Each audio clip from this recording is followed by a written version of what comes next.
Nossa primeira aula, sim, desse modelo.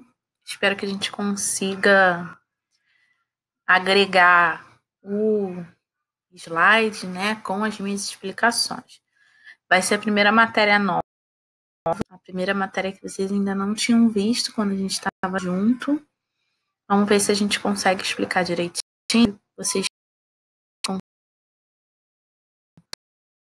desde que vocês ficarem, já sabe, é só entrar em contato comigo, tá bom? Vamos lá.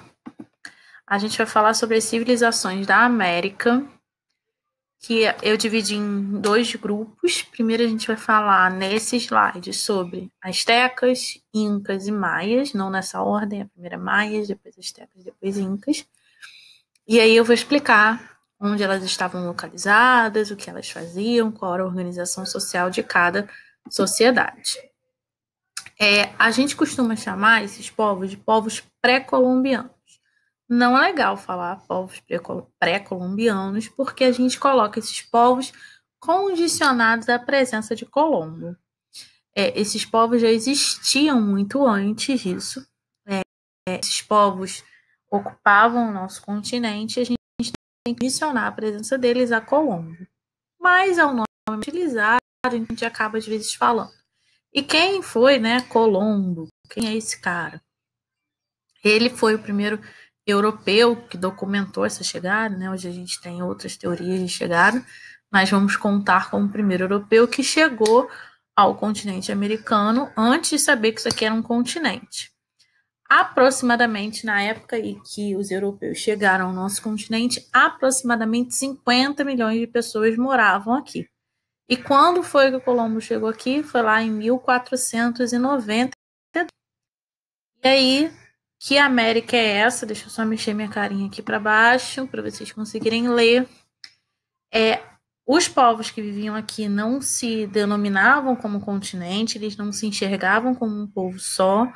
Eu já falei nesse slide, eu vou falar de 3 povos, e depois na próxima aula eu vou falar dos povos que ocupavam o nosso território, o território do Brasil, né, do atual Brasil.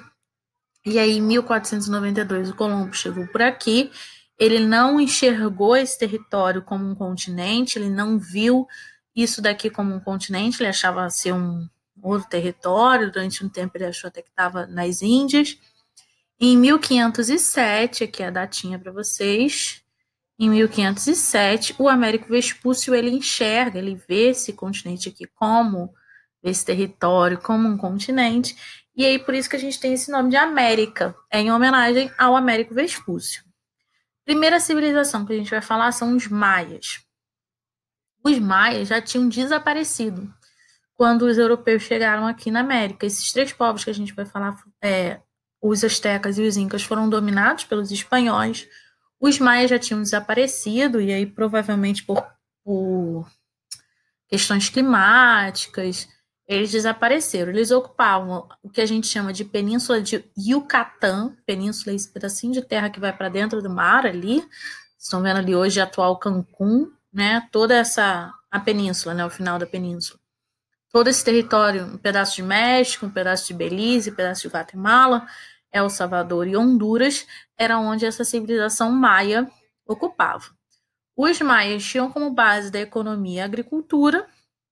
Eles plantavam vários produtos, a base da economia era o milho, e eles têm uma característica diferente dos dois outros povos que a gente vai ver hoje. Eles não formavam um império. Eles não se enxergavam como um país, como uma autoridade única, uma unidade. Eles tinham várias cidades-estado. E o que são essas cidades-estado? Cidades-estado são cidades que são independentes entre si. Elas têm sua própria língua, sua própria economia, suas próprias leis, cada governo diferente. Então, essas cidades eram como se fossem independentes. E aí eu coloquei uma imagem de uma pirâmide, que era usada como templo religioso, e coloquei ali algumas cidades maias que ficaram conhecidas, que são Chichen Itza, Cobal, Copán, Tikal e Palenque. Então essas são as principais cidades maias. Como era a organização social dos maias? Era uma sociedade hierarquizada. O que isso significa, professor? cada grupo ocupava a sua posição. E essa posição ela era meio que fixa. Eles não ficavam andando de uma posição para outra, não ficavam mudando de uma posição para outra. E a gente tem aí 3 principais. Primeiro, os governantes. O cargo máximo, o cargo de governante, ele era hereditário. O que é isso? Passava de pai para filho. Ainda nessa elite, a gente tinha os sacerdotes, os maias, assim como as 2 outras civilizações que a gente vai ver hoje, eles eram politeístas. O que são politeístas? Pessoas que acreditam, que a gente ainda tem politeístas no mundo, são pessoas que acreditam em vários deuses, em oposição ao monoteísta, que só acredita em um deus. Voltando aqui, a gente tinha os sacerdotes e os chefes militares, tá?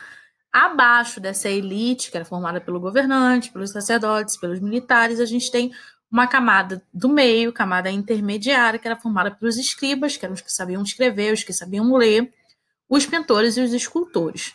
Abaixo de todo mundo, lá no final, a gente tem os camponeses, que trabalhavam na agricultura, e os artesãos, que eram pintores. Pintores não, desculpa.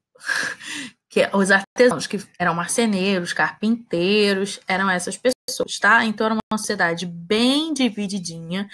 Os que estavam embaixo deviam autoridade aos que estavam em cima, por isso uma sociedade hierarquizada, que tem as suas hierarquias, tá certo? Os maias têm uma cultura muito conhecida, muito ampla, eles estudaram muita matemática, muita astronomia, e até hoje tem algumas coisas na sua língua, a língua deles era através de códigos, chamados de hieróglifos também.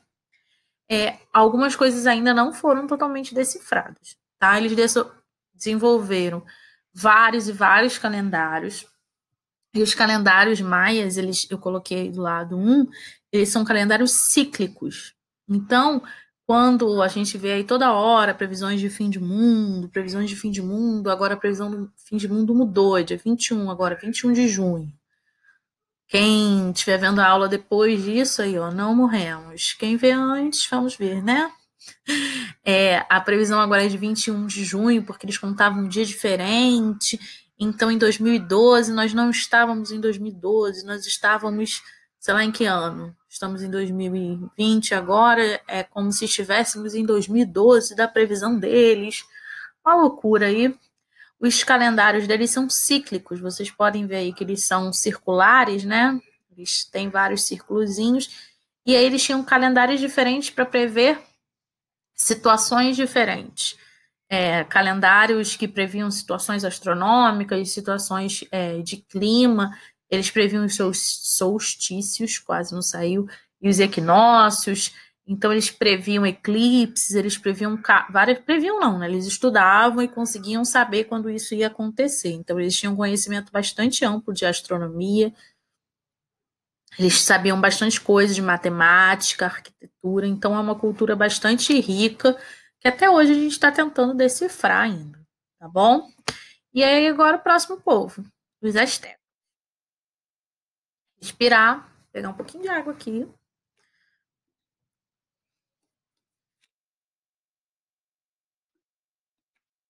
Vamos lá. Os astecas, durante muito tempo, eles viveram ao norte da América. E aí, no ano de 1325, ou seja, lá no século XIV, eles migraram para essa América Central, que é aí onde está no mapinha de vocês. Eles ocuparam essa região toda aí, e aí, como vocês podem ver, eles já eram um império, diferente da civilização que a gente acabou de falar, que eram os maias. Como eles começaram esse Império Azteca? Esses astecas que migraram do norte da América, desculpa, eles se fixaram na ilha do lago Texcoco e aí eles fundaram a capital Tenochtitlan, tá aí no mapinha de vocês, tá? E aí eles foram conquistando vários outros povos, principalmente através de guerras, e aí eles submetiam esses outros povos ao Império Azteca. A religião dos astecas era muito, muito, muito importante. O imperador era uma espécie de deus, assim, era semi-divino. Eles também eram politeístas, assim como os maias e como os incas também. E eles tinham um deus principal, Às vezes o politeísmo não tem essa característica de um deus principal, mas os astecas tinham, não sei se vou me arriscar a falar esse nome aí, Huitzilopochtli, era o deus principal dos astecas e era o deus da guerra e deus do sol. Aí uma curiosidade, né, mostrar um pouquinho como era a capital dos astecas, Tenochtitlan. Ela era construída em cima, eu tentando mostrar aqui, né? Eram feitas ilhas artificiais, que dá para vocês verem bem nessas imagens, né? Os vários riozinhos passando. Então, eles construíram várias ilhas artificiais. Era a maior cidade do mundo, talvez, né? Ela chegou a contar com 400 mil habitantes, que era maior do que qualquer cidade europeia. E essa construção, ela levou um tempo, óbvio. Essa cidade, essa capital, ela reunia os centros comerciais, um centro comercial, e nesse centro comercial eram comercializados, eram vendidos produtos de todo o Império Azteca, tá? E aí agora, a sociedade, eu não coloquei, não fiz um específico para a sociedade, mas a sociedade azteca, ela era bastante hierarquizada também. Os astecas, eles dominaram os outros povos sem acordos, eram através de guerra, então eles colocavam seus próprios governantes para dominar aquelas regiões. Cada região tinha que pagar impostos, tributos e tudo isso, tá? Agora, os incas, para a gente fechar, para não ficar também muito grande, os incas, eles ocuparam já a América do Sul. Enquanto os maias e os astecas estavam lá na América Central, os maias ocuparam a América do Sul. Provavelmente por volta do século XIII, os maias, não, desculpa, os incas, estou falando aqui os maias, desculpa, crianças. Os incas provavelmente chegaram à América do Sul por volta do século XIII, então aí um pouco antes, né, da chegada dos europeus aqui. Os europeus chegaram aqui no século XV.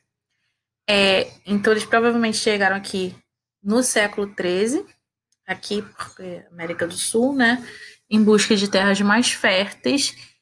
E o Império Inca, ele fica próximo à Cordilheira dos Andes. Isso às vezes dificultou um pouco, mas eles souberam lidar muito bem com o relevo da região. Então eles construíam muitas coisas em cima de pedras. A gente vai ver aí a cidade de Machu Picchu um dos próximos slides. Então eles conseguiram lidar bem com isso e se tornou o maior império indígena da América, contando aí com mais de 12 milhões de pessoas sob todo o seu império. E diferente dos astecas, eles não fizeram muitas guerras para dominar os outros povos. Eles ficavam tentando fazer acordos. Os povos dominados podiam manter suas línguas, os seus chefes, eles tinham que só aprender a língua quechua, que era a língua oficial do Império Inca, e tinham que obedecer ao chefe máximo, que era o Inca, o chefe máximo. O imperador Inca, ele tem o título de Inca, então é como se fosse o sinônimo aí de imperador. Então eles têm que obedecer às leis, às regras, mas eles podem preservar os seus chefes, eles podem preservar a sua cultura. E eles, a maior parte do ano, eles trabalhavam nas suas terras, mas uma parte do ano eles tinham que servir ao Império Inca. Muito tempo sem falar, muito tempo. Garganta dá ruim. Eles tinham que servir um tempo nas obras públicas, serviu o Império Inca durante um tempo. A organização social dos Incas, como essa sociedade estava dividida.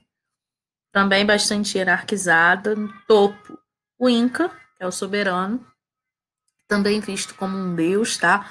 Como um representante de Deus aqui na Terra. Abaixo dele, os sacerdotes, chefes militares, juízes, administradores, contadores, e os demais de baixo viviam do seu trabalho, os camponeses, artesãos.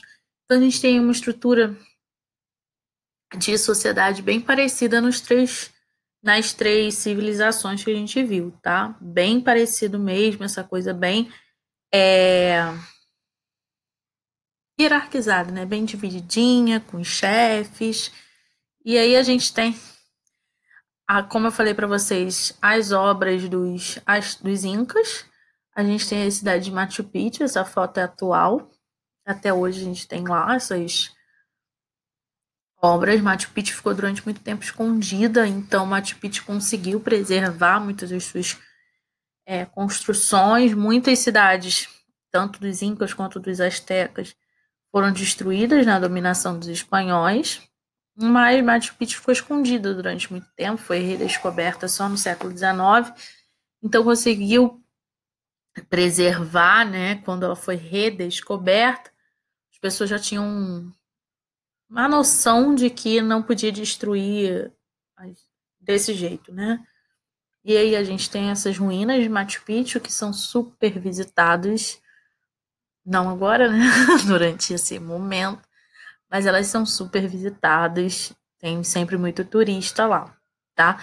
E a curiosidade dessas construções era que elas eram com blocos grandes de pedra, né? Que você não precisava, não tem cimento, não tem nada grudando uma na outra, assim. Então é uma curiosidade bem interessante. Pelo menos para mim, isso é bastante interessante. Tá bom? Então vocês vão assistiram esse vídeo e vão fazer os exercícios que eu vou propor numa folhinha, umas perguntinhas para vocês. Tá bom? Espero que vocês tenham conseguido entender direitinho. E até o próximo vídeo.